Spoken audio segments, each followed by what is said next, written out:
Channel Meridio, belajar dan berbagi.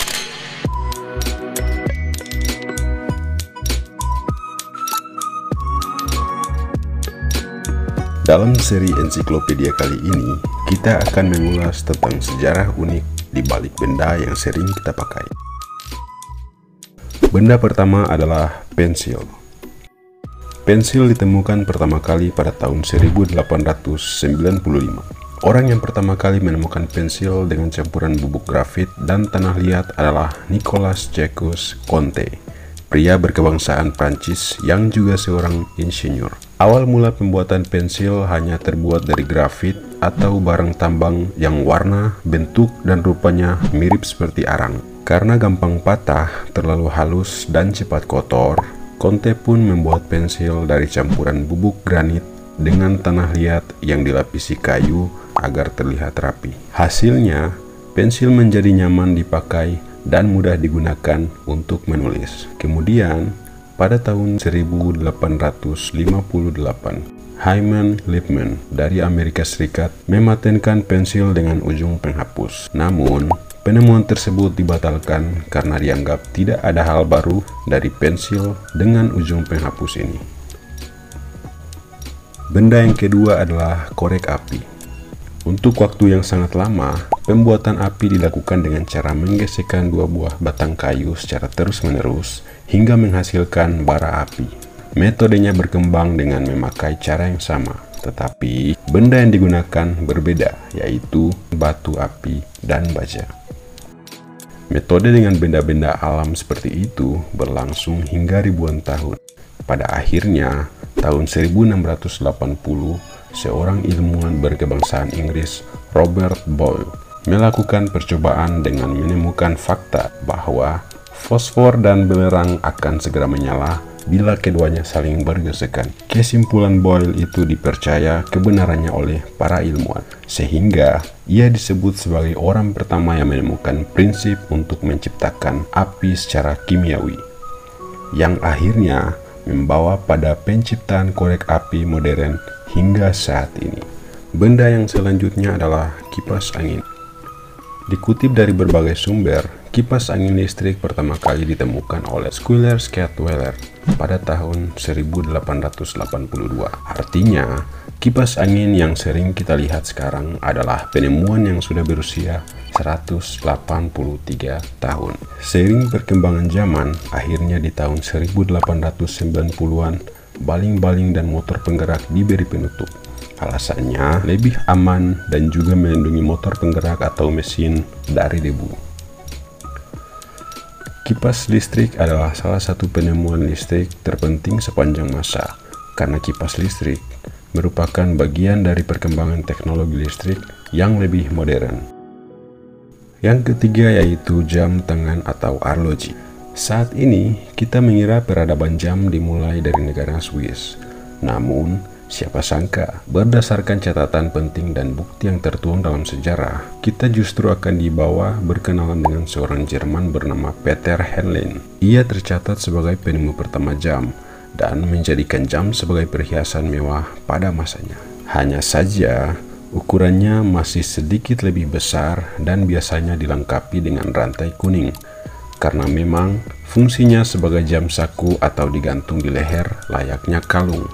Perkembangan industrialisasi jam tangan semakin berkembang di Amerika. Di belahan dunia lainnya, Swiss juga semakin tertantang dengan akurasi jam tangan yang dikembangkan di Amerika. Hingga akhirnya, Swiss berinisiatif untuk melakukan sebuah penelitian yang tujuannya untuk menciptakan jam tangan dengan quartz sebagai pengatur akurasi jam seperti yang sering kita jumpai hingga sekarang. Selanjutnya adalah motor. Pada tahun 1885, seorang ahli mesin Jerman, Gottlieb Daimler, menjadi perakit motor pertama kali di dunia. Daimler memasangkan mesin 4 langkah berukuran kecil pada sebuah sepeda kayu. Mesin diletakkan di tengah dan dihubungkan dengan rantai ke roda belakang. Kemudian, sepeda kayu bermesin itu diberi nama Reitwagen atau Riding Car. Pada tahun 1895, sepeda motor pertama kali masuk ke Amerika Serikat, tepatnya ke kota New York. Pada tahun yang sama pula, penemu Amerika Serikat, E.J. Pennington, mendemonstrasikan sepeda motor yang didesain sendiri. Pada akhirnya, Pennington dianggap sebagai orang pertama yang memperkenalkan istilah motorcycle atau sepeda motor. Setelah Perang Dunia I sampai tahun 1928, perusahaan yang memproduksi sepeda motor terbesar di dunia adalah Harley Davidson. Perkembangan sepeda motor di Eropa juga dipicu oleh Perang Dunia II, di mana sepeda motor dibuat untuk keperluan militer. Seusai Perang Dunia II, tahun 1946, desainer Italia Piaggio memperkenalkan skuter Vespa dan langsung menarik perhatian dunia. Sepeda motor masuk pertama kali ke Indonesia pada tahun 1893. Sepeda motor tersebut dibeli oleh John C. Potter, seorang masinis pertama pabrik gula di Jawa Timur. Ia memesan sendiri sepeda motor itu langsung ke pabriknya di Munchen. Benda yang keempat adalah speaker sound. Pada zaman dahulu, pidato dan acara musik dikerumuni banyak orang, dan orang-orang berebut untuk mendapatkan posisi paling depan, sebab belum ditemukan alat pengeras suara.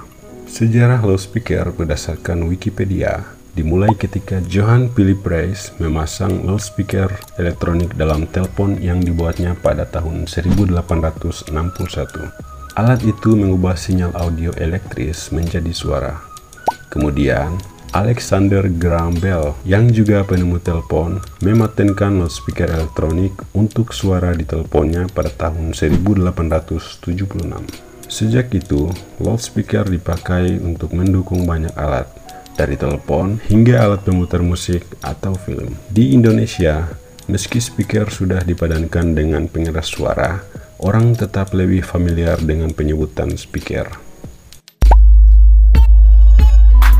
Yang terakhir adalah handphone atau telepon genggam. Sistem handphone pertama kali ditemukan oleh Martin Cooper, seorang karyawan di pabrik Motorola pada tahun 1973.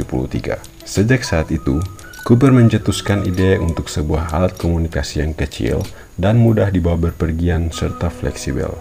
Akhirnya, sebuah telepon genggam pertama lahir pada tahun 1983 dengan berat sekitar 2 kg. Saat itu, perangkat komunikasi tersebut dijual dengan harga $3.995 Amerika atau setara dengan 39 juta rupiah. Sayangnya, bukan nama Cooper yang terkenal sebagai pencipta handphone, melainkan perusahaan yang dinaunginya, yaitu Motorola. Hingga tahun 2020, perkembangan telepon genggam sudah mencapai generasi kelima. Pada generasi ini, telepon genggam mulai dimasukkan sistem operasi yang sering disebut smartphone.